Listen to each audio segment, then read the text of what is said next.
Oh, it will go. Yay. Okay. Wow, look at that. All right.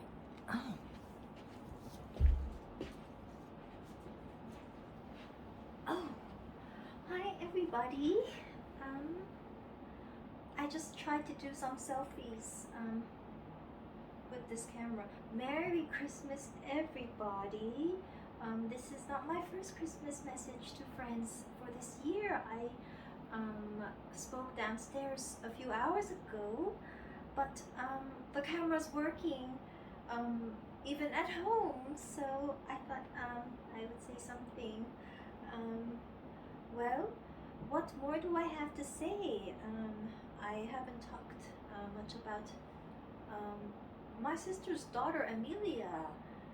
So I haven't showed her my Christmas tree for this year yet, but she's a very beautiful little girl. And I wanted to emphasize um, a little about this because well, I mean, it's her, you know, it's she claims looking after Amelia because Amelia is hers, and I think it's right that she's all hers. So together with her, I wish everybody Merry Christmas. And I've already talked for so long about my Christmas decorations. I tried to make things look a little pretty, even though we're moving out of this apartment in a month. But to make it look prettier before we leave, you know. So that's where we're all at, and with all my friends who I miss so much all over the States, especially in New York. You know, we're leaving this place in a short while, but doesn't hurt to make it better before we leave it, right? So, anyways, it's the 24th of December, and you know, it's one day to Christmas. But I never lose hope that maybe even this year, 2021, I might be able to be home for Christmas. I'm not at home right now. I feel I'm not at home. I don't know that, but I feel it. Home is in the States, around New York, in New York City, and it's December 24th. It's Christmas Eve, and many of us, like me, I'm spending it alone in my small apartment and then talking virtually on the phone with my parents, and that's it. But it's Christmas Eve, and so you never know. Maybe I could be home by Christmas, even this year. Because if I get to be home for Christmas in the States this year, that would be really that would be something. I mean, it's 2021. You know, we're in the 2020s, but it's the very young. It's still the very young part of it. You don't know what's gonna happen through this decade. There's a whole decade ahead, and I'm 41, and my parents are getting very old. So on Christmas Eve, I think, well, I might still be home for Christmas this year.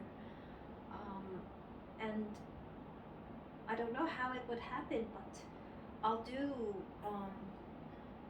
many things to be home for Christmas this year. Not anything, but I'll try my very, very best to be home for Christmas this year. I changed, I got home, I got comfy. I wanted to have this outfit on this year, but earlier today it was with like a Zadig Voltaire bottom part. Now I changed, I found the bottom part. It's matching the top and the bottom together.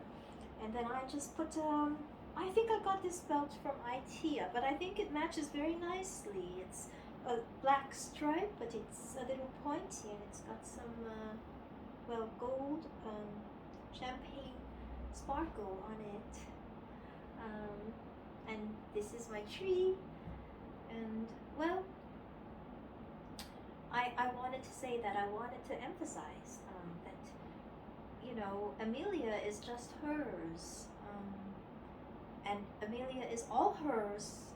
And it should be because, well, I don't know, maybe she's 5 years old, but that's a long time, being a parent. And these are some of, well, the gifts I've moved over to that side just so people see the tree a little nicely. But I don't have many presents. I've mentioned, the Dior Advent calendar. I've shared with my family. It's a brand we've loved for many, many years. But, you know, it's a gift to everybody. Just like, Amelia is a really cute little girl and she's a gift to everybody. But it's given by her. It's given by us, and our gift to everybody is Amelia, and she has a bow on her head, which reminds me of her. When I look at this Christmas tree,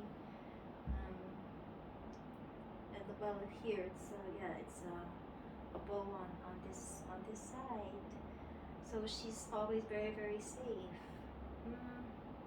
But it's really, really welcome, that if she's a really cute little girl, and everybody's welcome to work together and make things pretty and make things nice. As she works together with the baby as well, but the baby is hers. So there's not much more to say this Christmas. It's been a good year, and I wrote my Harvard class report for our 20th anniversary. So it's a little bit, it's public but a little private. So, but my friends from my class will see it on the red book, which gets sent out. I think middle of next year, and I think it's organized by the Faculty of Arts and Sciences, which reminds me of my piano teacher, who happens to be our Professor Robert Levin. All through the years we were there, and he still is. And it's just so wonderful, that somebody like my piano teacher gets to be a Harvard professor, and he's actually chaired, he's tenured, he's world class. Although he's only educated in music, he only plays the piano, he never went to school for a PhD. But he really is, and his colleagues think he's very accomplished, he's got his own unique experience, and people really respect him. When people watch his lectures or work together with him, they take him very seriously, and he's a very nice, respectful person. Nobody thinks he's just a joke, If you give him any theme, even just a couple of random music notes, he can go right to the piano and just make it up on stage. He'll just make it up as you go along. So he's been on stage dozens of times, and he'll just play whatever comes up in his mind. So he doesn't know what he's gonna perform before he goes on stage. You just, you tell him this is the theme, it's the theme of whatever Christmas song, then you just go on stage or you press record, and you work off of the theme, you improvise off of it. And that's a talent that I don't have, but my two American teachers, my two piano teachers, Gabriel Chodis and Robert Levin, they can do that. They can just press the play button or press the record button, or just walk on stage and play on the piano whatever song comes up in their head, and they'll make it up as they go along. and I can't do that on the piano. I'm not that talented on the piano. Um, Maybe some normal professionals have to practice 3 hours, then I have to practice 4.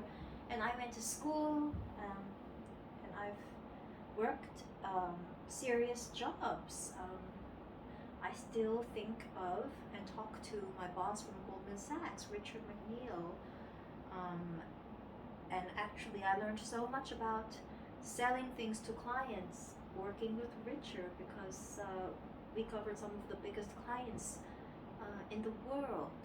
And that's how you learn to present yourself really nicely and dress up, because Richard never walks into a client meeting without a bow tie on. And so that's how I learned to dress when you talk to clients or customers, how you think for them, not just processing something, doing an easy job for them that's got a lot of heavy lifting, but thinking for the clients and talking to them and also getting them things quickly, but not just using your hands quickly, or putting the numbers into the computer very fast, but knowing very wisely how to deal with people, understanding all of your friends, how to make close friends, how to bond with people, how to know who's important to you, and always embracing all the people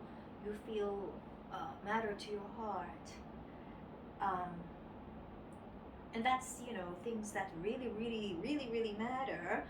It's about the people. It's about the people, and just talking to people and being open. So I don't know how long I've gone for now, because now that the camera's in reverse, I'm not holding the camera. I feel relaxed without holding something, and my hand's not so tired because my arms are very small. But I mean, we could go on forever unless we just run out of breath or something. So I'll just close very nicely. Which we always do. We close any time. We can close any time, but close very, very beautifully, as my friends and I all do. So, Merry Christmas, everybody. I'll talk more in just a few minutes. Okay.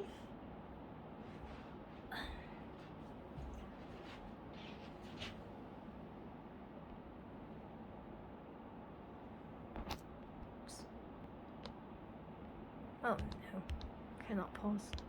It's very strange. Whoopsies. Oh, well. Oh, something's wrong. Okay, maybe if I press this button.